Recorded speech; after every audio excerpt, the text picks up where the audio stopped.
berperang 12 hari, Iran dan Israel. Sekarang Israel katanya akan kembali fokus pada Gaza. Seperti apa kondisi terakhir di sana, Mas Husain?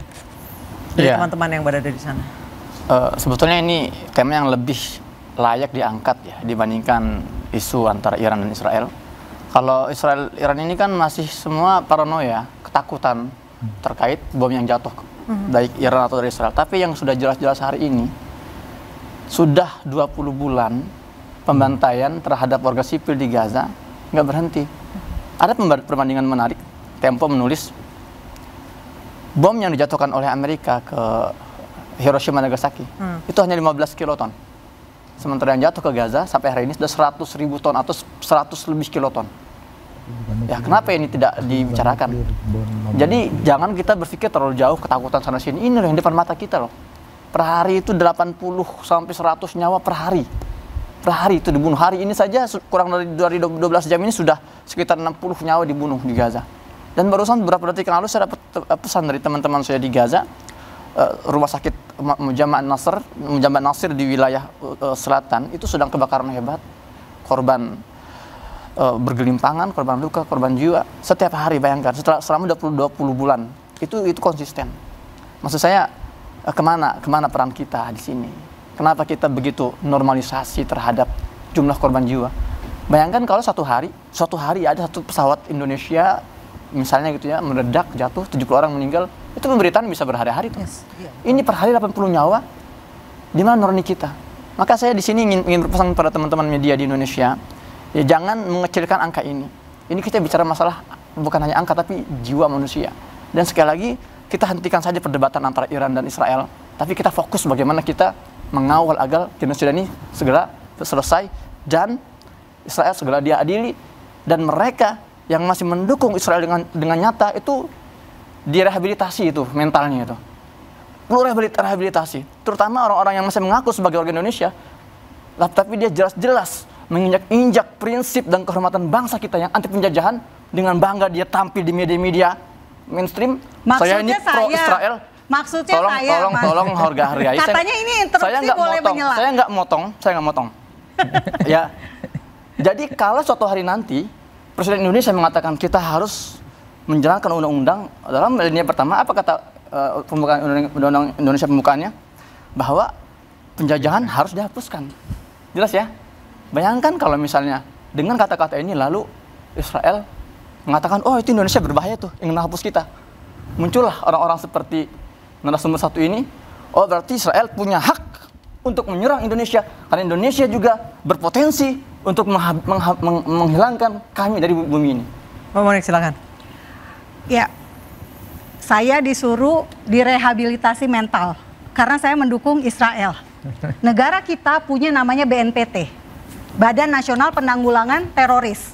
Orang-orang yang setuju pada terorisme itu harus dideradikalisasi. Orang-orang yang mendukung terorisme itu seperti apa? Mas Husain inilah. Maaf saya katakan demikian, karena Hamas dikategorikan sebagai kelompok teror. Oleh siapa? Indonesia? Pemerintah siapa? Pemerintah siapa? Saya tidak boleh potong. Jangan jangan berbohong, jangan. Hamas ini kita acara mengedukasi. Hamas Indonesia nggak pernah menyebut. Kalau antum ini bahasa Amerika.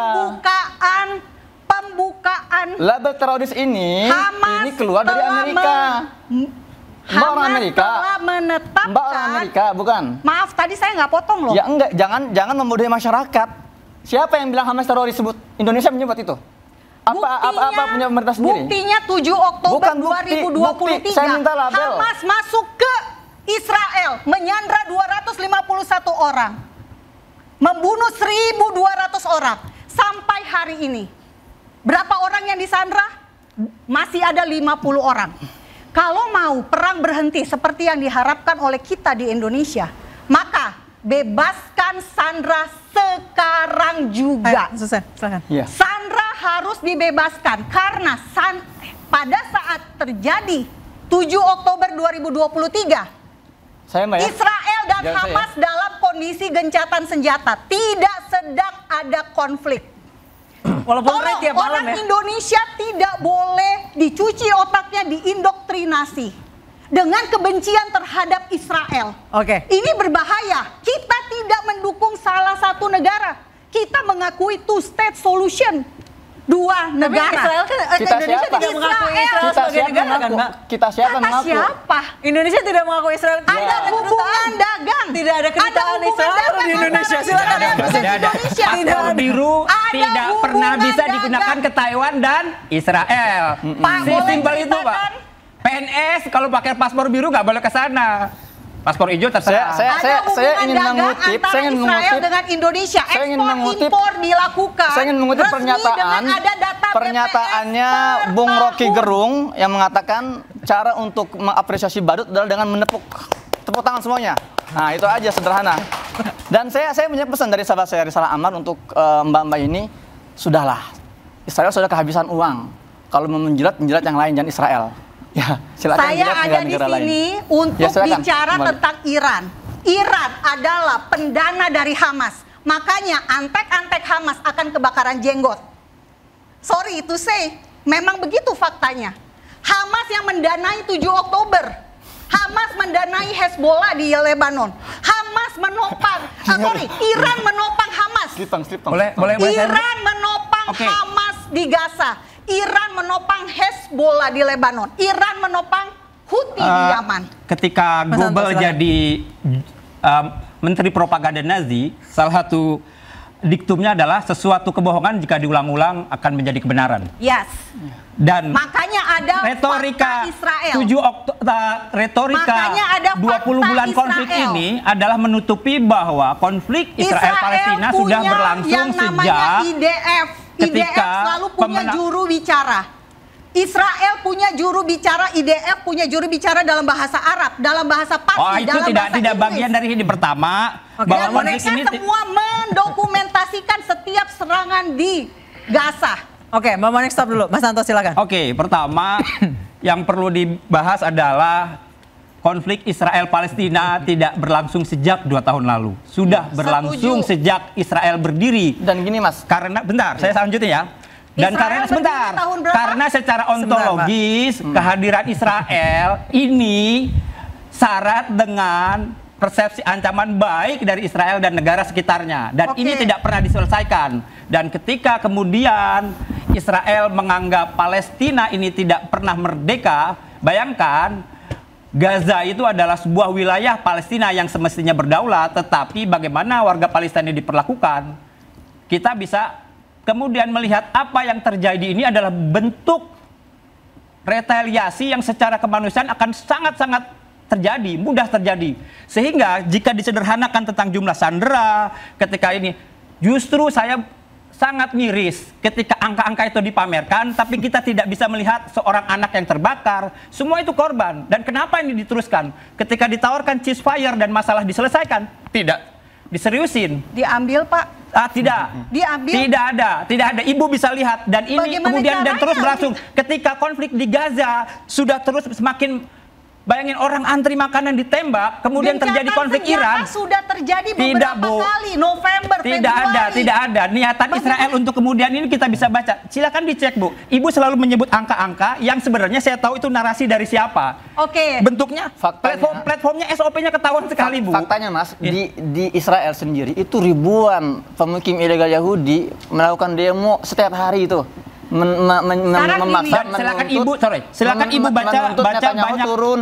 Even sekarang kalau ibu baca kenapa apa yang dilakukan Israel ini menimbulkan gerakan di kalangan Yahudi non Israel yang melihat bahwa tidak atas nama saya. Oke. Ini sebuah narasi menarik, Bu. Boleh nggak saya Bagaimana ngomong? akhirnya harus ada pertanyaan kenapa dengan negara ini gitu loh. Oke, boleh Sehingga nggak saya kemudian bicara? ini bukan Mbak, ini. konflik antar etnik, Mbak, tapi ini oke. konflik bagaimana sebuah ideologi terlalu menganggap dirinya beyond others, di Oke. accept impunitas Israel. Israel nggak saya nembak bicara? Iran, kemudian dia bilang bahwa saya melakukan tindakan polisional yang baik.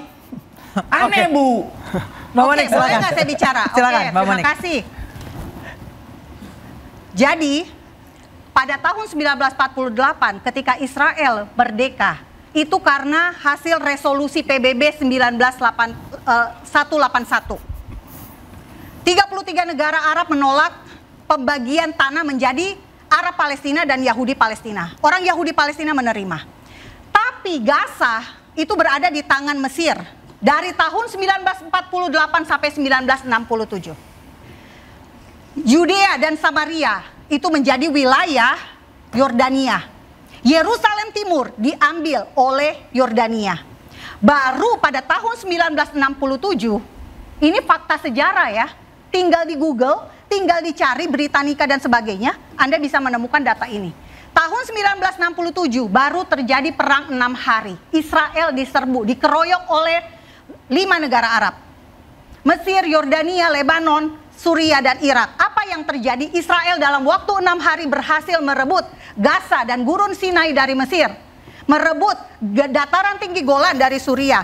Berhasil merebut Yudea dan Samaria serta Yerusalem Timur dari Yordania.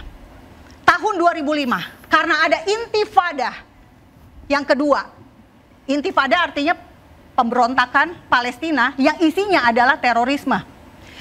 Akhirnya Israel menyerahkan Gaza tahun 2005, 17 Agustus 2005. Setelah itu 2006 Hamas muncul menjadi penguasa di Gaza. Sejak saat itu Gaza yang adalah tanah warisan untuk suku Yehuda menjadi basis bukan Hamas. 2005, ini ngaco ini. Silakan dilihat, silakan dilihat. Hamas muncul 1987. Jadi saya nggak dipotong, Jadi jangan dipotong. 2005. Ini 2005 Hamas dibentuk tahun berapa? 87. Pembantaian terjadi sejak 48. Hamas belum lahir. Kalau Hamas itu yang didirikan 87, 87 didirikan dianggap masalah. Terus bagaimana pembantaian terhadap warga Palestina sejak 48? Hamas belum ada. Jadi siapa yang teroris di sini? Sesimpel itu sebetulnya. Dan ya kita mau bicara apa lagi? Saran saya gini, jangan percaya sama saya, percaya sama sejarah. Bu, sejarah itu kalau dibaca ada ini, Bu. Dipelajari. Ada sejarah juga namanya contoh Ilan Pape. Coba di googling namanya Ilan Pape. Kita tahu standing point Ilan Pape. Ya, sejarawan Yahudi pernah anggota IDF, dia mengkritik Israel. Di Australia ada seorang wartawan keturunan Yahudi menulis Palestinian Laboratory. Apa itu Palestinian Laboratory? Bahwa penindasan terhadap orang Palestina itu direkam dan kemudian diekspor. Silakan dicek datanya aja, buku-bukunya banyak. Kita mau membaca Google itu bukan dengan kepala kosong. Sejarah itu bukan cuma catatan-catatan saja, tapi sejarah itu adalah perspektif. Oke. Saya ke Pak Iskandar. Mendapatkan Nobel. Saya ke Pak Iskandar. Aku senang lihat berdebat ini. Namun kita tentunya berdebat ini, tentunya apalagi ada interupsi berdebat ini, membuat kita lebih maju lagi, menambah wawasan kita lagi. Namun aku mau menyampaikan di sini, saya memang Iskandar Sitompul dari Purnawirawan TNI, tapi aku berbicara di sini bukan atas nama TNI, atas nama pribadi. Setelah aku pensiun 10 tahun, aku suka baca sana baca sini kayak kita semua inilah ya. Nah, kalau saya lihat begini, ada yang menarik sekali dari pembicaraan ini. Pertama, topiknya kan tadi ini jadi melebar kita ya ke Hamas dan lain sebagainya ya, Gaza. Saya secara pribadi saya suka menganalisis tentang perang-perang, ekonomi dan lain sebagainya, olahraga juga saya senang menganalisis. Saya sangat prihatin apa yang kejadian di Gaza dan lain sebagainya di Palestina. Saya sangat prihatin. Apalagi negara kita kan mengatakan tadi sudah disampaikan bahwa penjajahan harus dihapuskan. Saya sangat sepakat tentang itu. Namun juga saya sepakat dengan Mbak Noni di sini. Mbak Monik di sini, maaf Mbak Monik kan harus nasi kuning dulu nih Mbak Monik ya. Namun di sini kita biarkanlah mereka di sana nanti negara-negara yang lain yang menyelesaikan itu semuanya. Kita tetap prihatin. Mari kita membangun negara kita ini. Alangkah indahnya kalau bapak-bapak semuanya ini membangun negara kita yang indah ini. Kenapa saya katakan begitu? Kita suka membantu di sana di sini, itu benar. Tapi alangkah indahnya kita juga membantulah negara-negara kita yang ada di sini. Bukan, masih banyak negara-negara atau masyarakat kita yang miskin di sini. Alangkah indahnya kalau kita saling bantu-membantu. It's okay di sana, tapi mari kita juga membicarakan negara kita ini supaya negara kita ini maju. Misalnya apa saya katakan? Negara kita ini begitu hebat. Tapi apakah ada yang berani mengatakan bagaimana korupsi itu supaya dihukum mati? Misalnya tanda petik ini ya saya ya. Apakah ada yang berani mengatakan begitu? Saya kepingin, saya mengharapkan Semua pengamat-pengamat di sini berani membicarakan itu. Ini yang kita lupa. Kita hanya membicarakan jauh di sana, tapi kita lupa membicarakan di dalam negeri kita sendiri. Begini, ini yang saya mau sampaikan. Ini bukan sebuah yang binari, Pak. Kalau kita bantu luar, lantas bantu dalam enggak juga. Saya punya lembaga kemanusiaan namanya INH. Betul. Kami punya program di Gaza, di Yaman, di Suriah. Kita juga bantu di Indonesia. Betul. Bahkan lembaga kami ini membangun sumur-sumur untuk di pedalaman kampung-kampung Kristen di wilayah timur. Ya, terima kasih. Kami bergerak seperti itu. Jadi gini, Pak. Kita sebagai sebuah negara terikat dengan yang namanya internasional, hubungan antar negara. Maka kita punya kewajiban untuk ikut mentertibkan, dan itu juga ada di pembukaan Undang-Undang 45 kan, mentertibkan berbagai kerusuhan di dunia, termasuk penjajahan ini, gitu loh. Kalau kita mau selfish, egois, ngapain sih jauh-jauh bantu Palestina, yang sini belum selesai, gitu kan? Nanti kalau gitu, ada teman-teman Manado misalnya sedang kelaparan, nanti orang Jawa bilang ngapain jauh-jauh bantu Manado, orang Jawa belum selesai, kan nggak bisa seperti itu kan? Kita tetap harus bergerak. Nah kemudian maksud saya dalam ini keseimbangan. Bagus. Keseimbangan kalau kita harus seimbang. Biasanya kalau orang ngasih ke Palestina, yang jauh aja dibantu, apa yang deket, gitu loh. Nanti kalau orang yang selalu mengatakan ngapain jauh-jauh bantu Palestina, biasanya tetangganya nggak dibantu sama dia. Karena dia terlalu selfish gitu ya. Nah, terus bicara ini terakhir bicara tentang kepedulian. Awal-awal Indonesia merdeka tahun 48 49, ada seorang diplomat Indonesia namanya Muhammad Zain Hasan. Dalam bukunya dia menulis apa? Saya punya sahabat namanya Muhammad Thohir Ali, orang Palestina, miliarder. Dia tuh saudagar minyak zaitun dan dia jurnalis kawakan. Suatu hari kata Muhammad Zain Hasan, orang Palestina ini membawa saya ke sebuah bank di Mesir namanya Bank Arabia. Sampai di bank, ini miliarder ini menguras semua hartanya. Lalu diserahkan ke Muhammad Zain Hasan. Apa dia bilang? Wahai saudaraku, ini semua hartaku terimalah untuk membantu perjuangan Indonesia. Saat itu Palestina sedang dijajah, sedang kesakitan, sedang diserang. Tapi dia tidak lantas menutup mata terhadap Indonesia. Luar biasa kan? Kemana kita masalah kemanusiaan seperti ini? Kita diajari oleh mereka. Dan terakhir untuk mbak-mbak ini, saya jamin kalau mbak ini ke Israel, terus terjadi perang antara Iran dan Israel lagi, kemudian mereka ngumpet di bunker, ini nggak akan diajak masuk bunker nih. Karena ada orang gini. Di Israel itu yang hanya boleh masuk bunker hanya orang Yahudi dan orang-orang dalam. Orang sebenarnya akan ditaruh luar, biar aja jadi tumbal gitu ya. Mbak Monik, Mas Hussein, kita break dulu, interupsi akan kembali saja.